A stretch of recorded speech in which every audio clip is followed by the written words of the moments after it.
मैं आपको एक बहुत ही मजेदार कहानी सुनाने जा रही हूँ। एक फकीर दास नाम के कंजूस था। उसके पास कई एकड़ जमीन थी। खेती करने के लिए फकीर दास ने कई मजदूरों को रखा हुआ था। वह साहूकारी का भी कार्य करता था। लोगों को कर्ज देकर फकीर दास मोटा ब्याज ऐंठता था।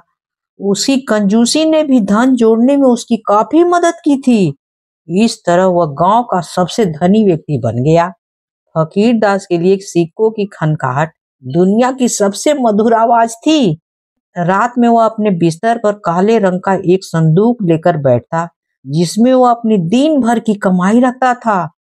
सोने से पहले सारे धन की गिनती करे बिना तो उसे नींद ही नहीं आती थी। फकीर दास के यहाँ एक मजदूर काम करता था। उसका नाम था सुखिया। उसका परिवार फकीर दास से मिलने वाले रोज की मजदूरी पर ही अपना पेट भरता था। लालची फकीर दास जेब से कभी रुपया निकाल कर खुश नहीं होता था। वो हमेशा दुखी ही रहता था।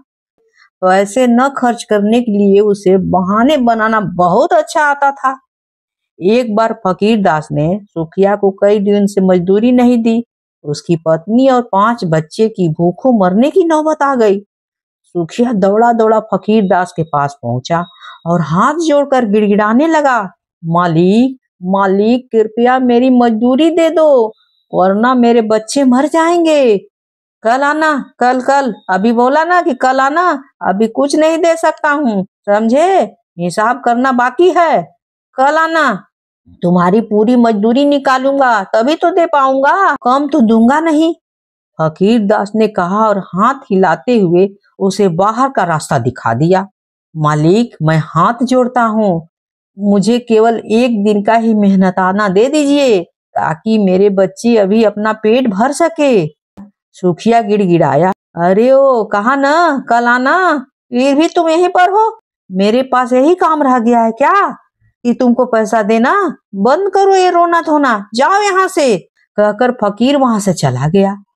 इसके बाद वह सीधे अपने पुराने नौकर के पास जा पहुंचा और बोला, सुनो, मुझे पता चला है कि कुछ जंगली सुअर मेरे फसलों को खराब कर रहे हैं।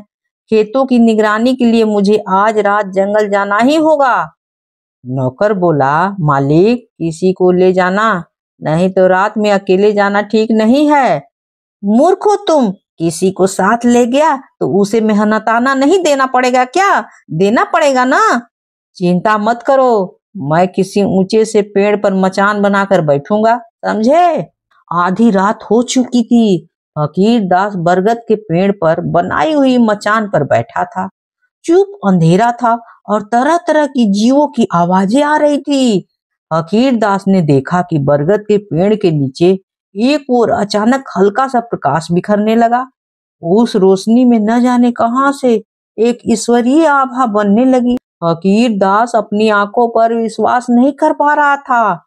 इस सृष्टि के रचयिता भगवान ब्रह्मा थे, जो एक मंच पर विराजमान थे। देखते ही देखते उसके सामने 3 पुरुष भी प्रकट हो गए।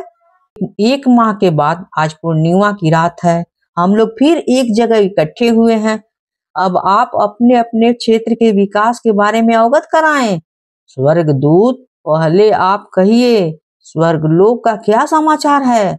ब्रह्मा जी ने पूछा। सब कुशल है ब्रह्मदेव, सभी प्रसन्न हैं। उसमें से एक पुरुष बोला, शुभ समाचार है, अति उत्तम है। नरक दूत, अब आप बताइए, नरक लोक में सब कैसा चल रहा है? ब्रह्मा जी ने वहीं बैठे बैठे दूसरे पुरुष से पूछ ही लिया।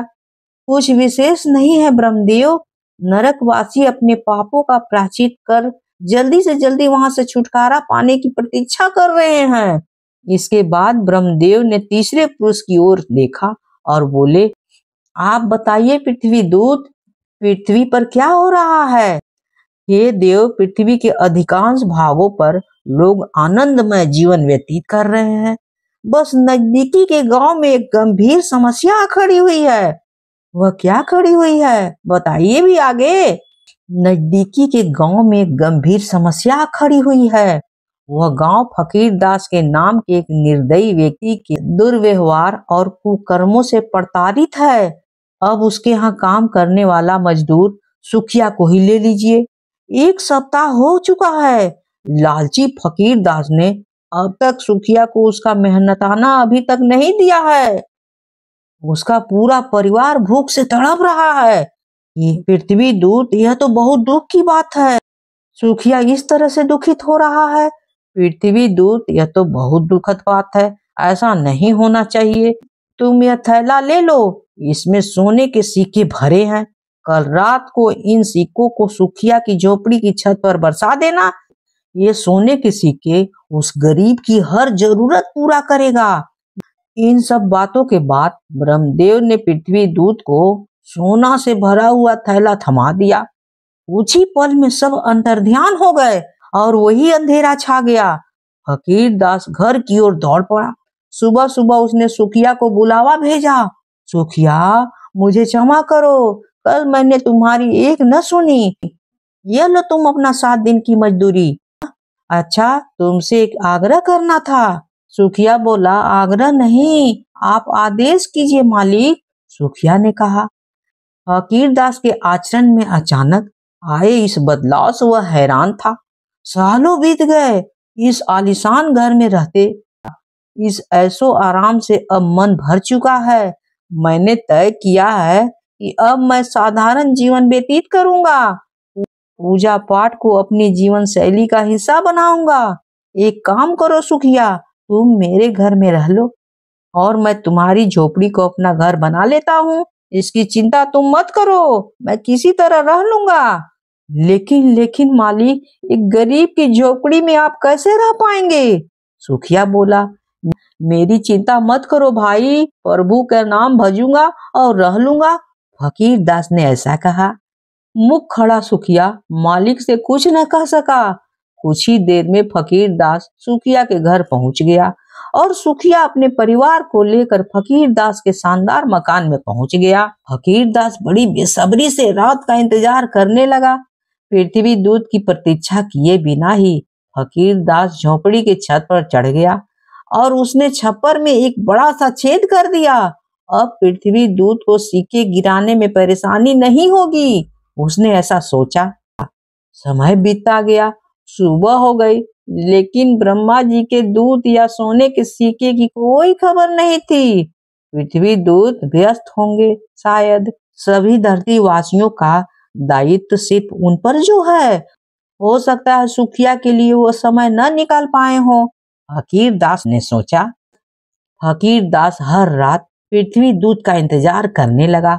उसे उम्मीद थी कि झोपड़ी में एक न एक दिन सोने के सिक्के की बरसात जरूर होगी और वह सबसे बड़ा धनवान बन जाएगा। ऐसा करते करते अगली पूर्णिमा आ गई। देवताओं के बातचीत सुनने के लिए फकीर दास दोबारा जाकर मचान पर बैठ गया। आखिर पृथ्वी दूत ने ब्रह्मा जी के निर्देशों का पालन क्यों नहीं किया? आधी रात के बाद ब्रह्मा जी तीनों दूतों के साथ प्रकट हुए। स्वर्ग और नरक की जानकारी लेने के बाद ब्रह्मा जी ने पृथ्वी दूत से पूछा, पृथ्वी दूत, क्या तुमने सुखिया के घर में सोने के सिक्के पहुंचा दिए हैं? पृथ्वी दूत ने कहा, क्षमा कीजिए ब्रह्मदेव, आपके आदेश का पालन करने के लिए मैं कई बार सुखिया की झोपड़ी पर गया, लेकिन मैंने जब भी नीचे झांका तो मैंने देखा कि वहां तो सुखिया नहीं है, फकीर दास बैठा है और वह ऊपर ही नजर गड़ाए हुए है। मैं अदृश्य था, इसलिए उसे दिखाई नहीं दिया था। हाँ, ऐसा ही किया था। सुखिया के झोपड़ी में फकीर दास, तो सुखिया कहाँ है? ब्रह्मा जी ने पूछा। मैं दुविधा में पड़ गया ब्रह्मदेव। इसके बाद मैंने सुखिया को ढूंढा। आपको आश्चर्य हुआ ब्रह्मदेव, सुखिया फकीर दास के घर में रह रहा है। अच्छा अच्छा, तो यह बात है। फकीर दास को हमारी योजना की जानकारी मिल गई है। तभी उसने सोने के सिक्कों की लालच में सुखिया को अपने घर में भेज दिया है और स्वयं दिनहीन झोपड़ी में डेरा जमाए हुए है। हाँ, सोना के लिए। फकीर दास स्वयं को बहुत चतुर समझता है, लेकिन तुम्हारी समझदारी की प्रशंसा करनी होगी। पृथ्वी दूत, यह बताओ, सुखिया का हाल चाल क्या है? बताओ। हे ब्रह्मदेव, सुखिया आरामदायक जीवन व्यतीत कर रहा है। फकीर दास के पूरे मकान में अकेले न रहकर वह अपने पूरे परिवार के साथ एक ही कक्ष में रहा करता है। शेष बचे हुए कमरों में सुखिया ने कुछ बेघर परिवारों को आश्रय दे दिया है। फकीर दास के इस बड़े महल में एक विशाल बगीचा है जो अब तक खाली पड़ा था। सुखिया ने इसमें सब्जी लगाई थी जिन्हें बेचकर वह अपने परिवार का भरण पोषण करता है। अद्भुत!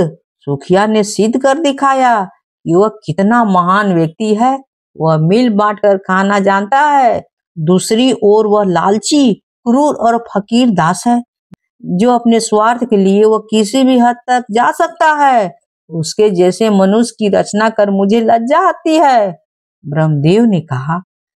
इतना सुनने की देर थी कि मचान पर बैठा फकीर दास आत्मग्लानि और पछतावा से भर गया। वह तुरंत मचान से उतरा और ब्रह्मा जी के चरणों में गिरकर बोला, हे ब्रह्मदेव, मैं ही वह नीच मनुष्य हूँ। फकीर दास, क्षमा करो ब्रह्मदेव, क्षमा करो ब्रह्मदेव, क्षमा करो। मैंने बहुत पाप किए हैं। सुखिया के परोपकारों ने मेरी आंखें खोल दी है। मैं अपने पापों का प्रायश्चित किस तरह करूं भगवान, बताइए। अपराध का बोध होना प्रायश्चित की ओर पहला कदम है।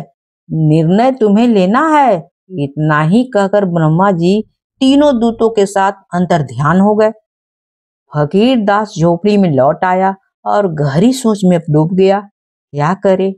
अगले दिन उसने अपना सारा धन निर्धनों में बांट दिया और सदा के लिए गांव छोड़कर पुरुषोत्तम क्षेत्र पुरी का नाम पुराना है वहीं वह निकल पड़ा। फकीर दास ने अपना शेष जीवन भगवान जगन्नाथ जी के चरणों में बिताया।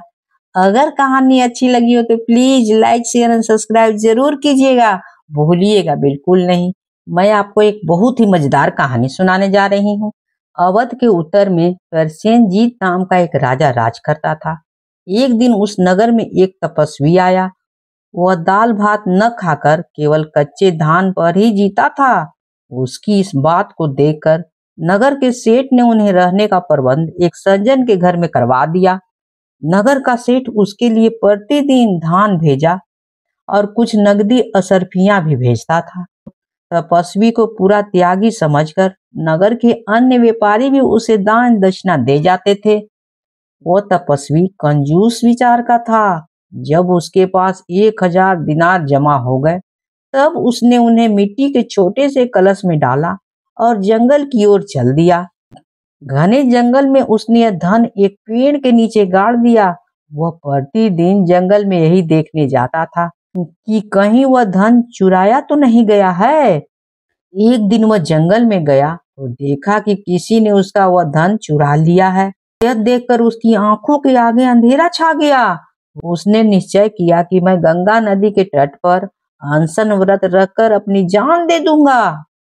यह बात जब नगर के सेठ तथा वहां के अन्य लोगों ने सुनी तो वे उसके पास आए। सेठ ने तपस्वी को बहुत समझाया। तपस्वी देवता, धन के खो जाने से मृत्यु का वर्ण करना अच्छा नहीं है।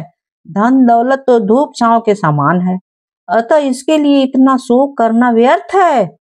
पर वह तपस्वी अपनी बात पर अटल रहा। वह अपना दंड कमंडल उठाकर गंगा तट की ओर चल पड़ा। यह बात जब राजा प्रसेनजीत के कानों में पहुंची तो उन्होंने राज कर्मचारियों को तपस्वी के पीछे दौड़ाया जो उन्हें लौटाकर ही ले आए। राजा ने उनकी कहानी सुनी। उसने पूछा, तपस्वी देवता, आपने जहां धन दबा कर रखा था वहां कोई निशानी भी रहती थी? तपस्वी ने कहा, हाँ महाराज, मैंने वह धन जंगल में एक छोटे से पेड़ के नीचे दबाया था, वही उसकी निशानी थी। इस पर राजा बोला, आप धीरज रखिए, मैं स्वयं उस धन की खोज करके आपको लौटा दूंगा। आप मरने का अनशन छोड़ दीजिए, ऐसा करना पाप है। राजा सीधा अपने शयन कक्ष में गया और वहां लेट गया और सिर दर्द का बहाना किया। राजा को सिर दर्द होने की सूचना पाकर नगर के वैद्यों का राजमहल में आना शुरू हो गया। वे एक एक करके आते और अपना उपचार करके चले जाते।